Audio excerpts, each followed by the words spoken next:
Hey everybody, Marky here from John 1911. This is going to be a podcast rant. I'm going to title this, I guess, Franklin Armory Correction and Questions. So, long story really short, we did a podcast a couple weeks ago discussing some of the new things that came out of SHOT Show, and one of the hot topics of conversation was the Franklin Armory, I think that's called Franklin Armory, their non-SBR short-barreled rifle, their non-SBR firearm. So, one of the things that I guess I should say is Franklin Armory has reached out to us a couple of times. They've apparently listened to that podcast, and I assume they will listen to this. And one thing they would like us to clarify is that the straight line, I guess you can't call it rifling, straight line lands and grooves, or straight line rifling, or whatever you want to call it, racetrack, their position is that is patent pending. So they are trying to get that locked down as IP. I think there is some question as to whether they'll be successful in that or not, and it's neither here nor there. If I was them, honestly, got to give them a bone. If I misspoke and I made an assumption that was not correct, that the straight line rifling is their technology, it's proprietary, then, so be it. I apologize, and that is what it is. So I want to get that out there and get that to the public. However, if we're going to reopen this, I guess it brings the question. I had to do a little bit of research on the Franklin Armory gun from SHOT Show, and I looked around, and as I recall off the top of my head, I'd seen some reports that they were claiming that their proprietary ammo with their lands and grooves was getting 1 MOA at 100 yards, and then their factory ammo, they were going to get 4 MOA. And then I'm seeing them in writing claiming 4 to 5 MOA. I'm also seeing reports from SHOT Show, from Range Day, Media Day Range Day, that their target setup was at 50 yards. And I believe people were shooting factory ammo. And the reports I'm seeing from multiple outlets is that people were getting 4 MOA at 50 yards with probably cheap bulk ammo, and the bullets were keyholing.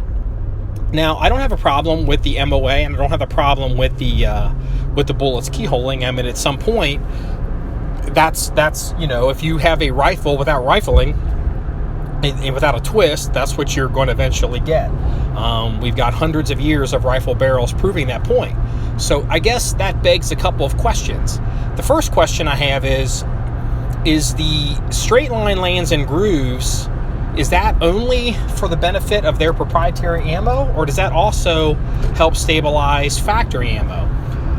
The second question is, have they tested that?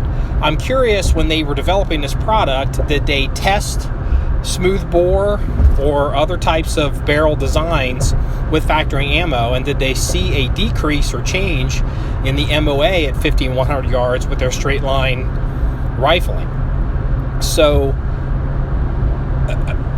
and the reason why I think those are important questions is, and I will go ahead and say this, I actually think the Franklin Armory rifle is a really good idea.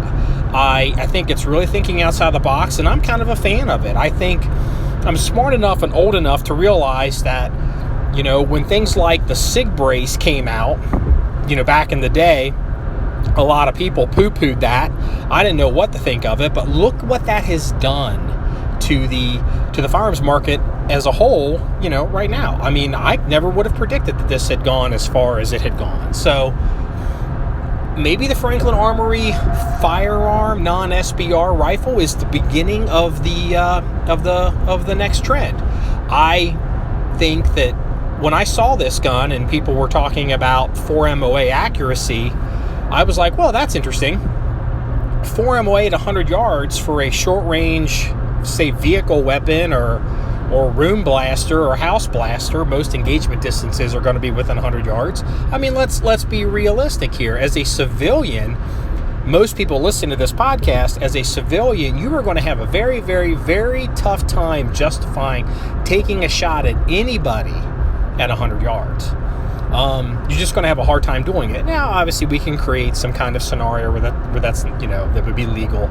But on on balance, if you look at the shootings and self-defense shootings that have taken place in the course of human history, at least since the beginning of the United States, a lot of them are within 100 yards, a significant portion of them, especially as more and more people live in urban environments.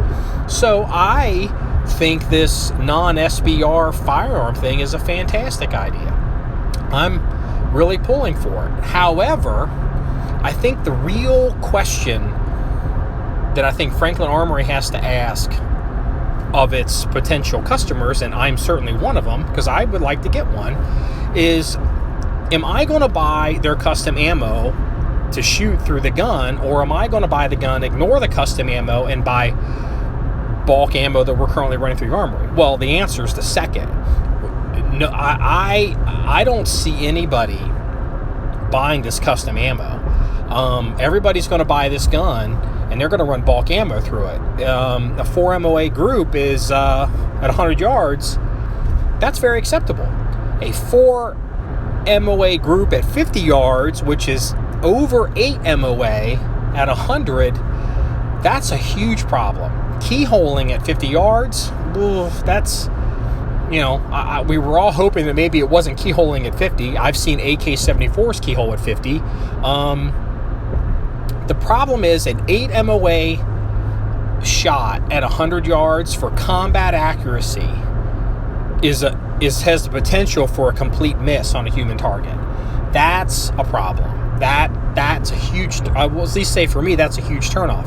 Yeah, if you're holding dead center, bigger guy like me, yeah, you'll hit me. You'll hit a guy, but combat accuracy when you're running and gunning and moving and things aren't perfect and this gun's designed to be a blaster, man, an 8 MOA group, that could be a 30% miss rate. It just really could be. And one would have to question whether it's worth buying this gun.